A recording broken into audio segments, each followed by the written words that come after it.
how do we get through this next 15 years, right? That's what I'm really worried about. This next 15, 20 years is about as hard as it comes. We're going to have deflationary forces on a gigantic scale.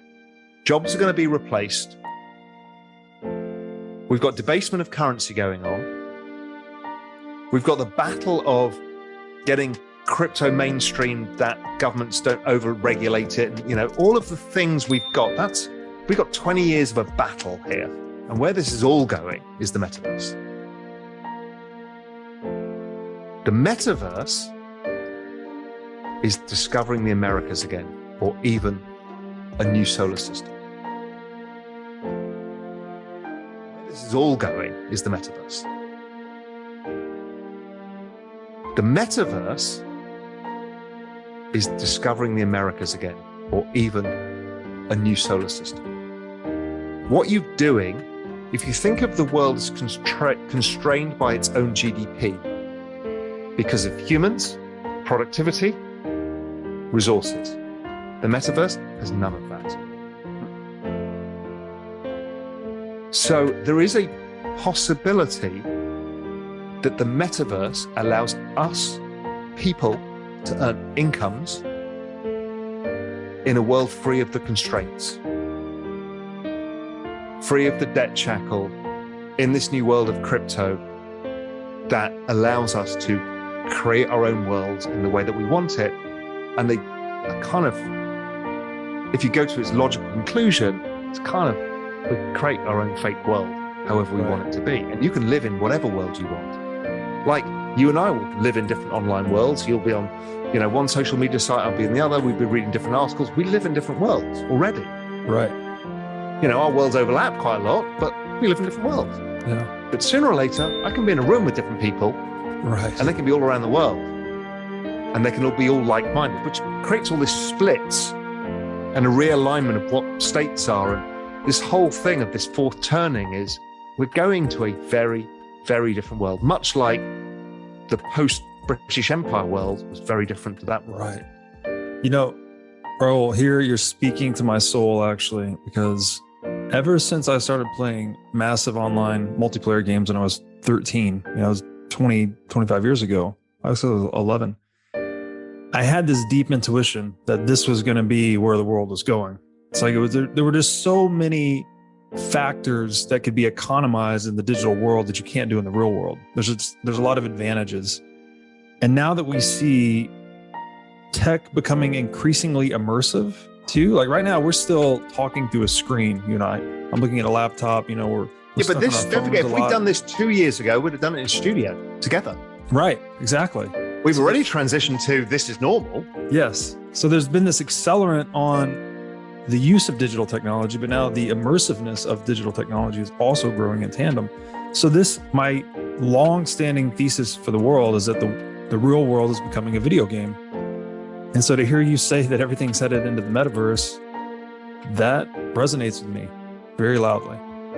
So the question you and I need to think about is, okay, a full immersive metaverse experience is 15, 20 years away. Now, the metaverse is not one place. It's not one thing. Right. I think of it as like this digital fluidity where we can move around, we do our things. Yeah. We live in the real world, in this digital world, augmented reality, virtual reality. That's all coming. We know that. How the hell do you stop this holing out of people in the meantime? And this is the story now of, I think, and this is really contentious, I think the central bank digital currencies are going to give governments an opportunity to fiscally stimulate in a way that's more fair.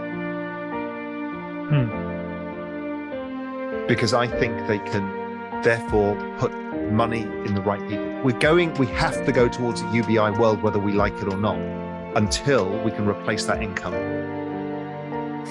by metaverse and other income. We're seeing it. People are earning money in Axie Infinity. There's stuff going on. Yeah. We're just not there yet. How do we get through this next 15 years, right? That's what I'm really worried about. This next 15, 20 years is about as hard as it comes.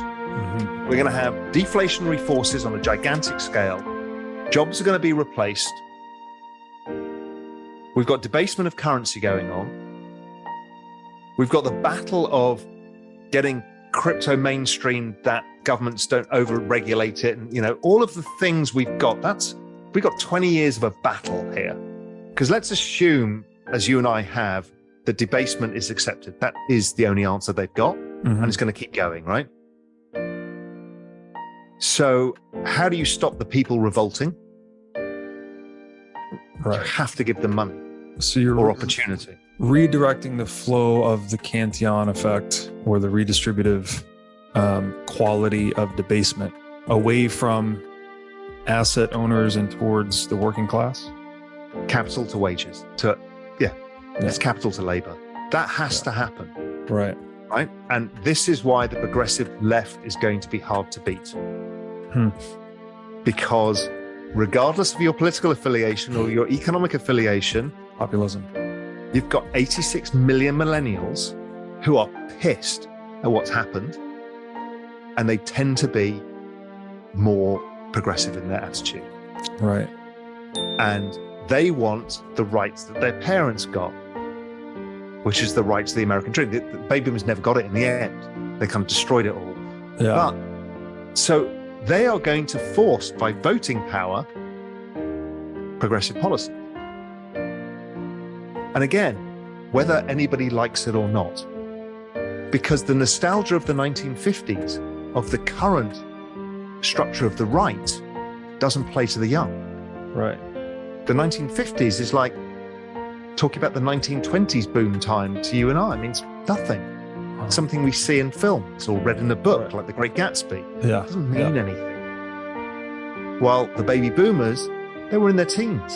It was Elvis Presley and rock and roll and the Beatles, and they want to go back to that. Of course they do. Everybody wants to go back to their teens, right? So I think that is likely to come, and I think that's the big fourth turning change that happens, that everybody shifts left. But the sooner we all start migrating, which you and I did a while ago, the easier it becomes to see that the emperor's got no clothing. The easier it is to realize, stop waiting for the big bang.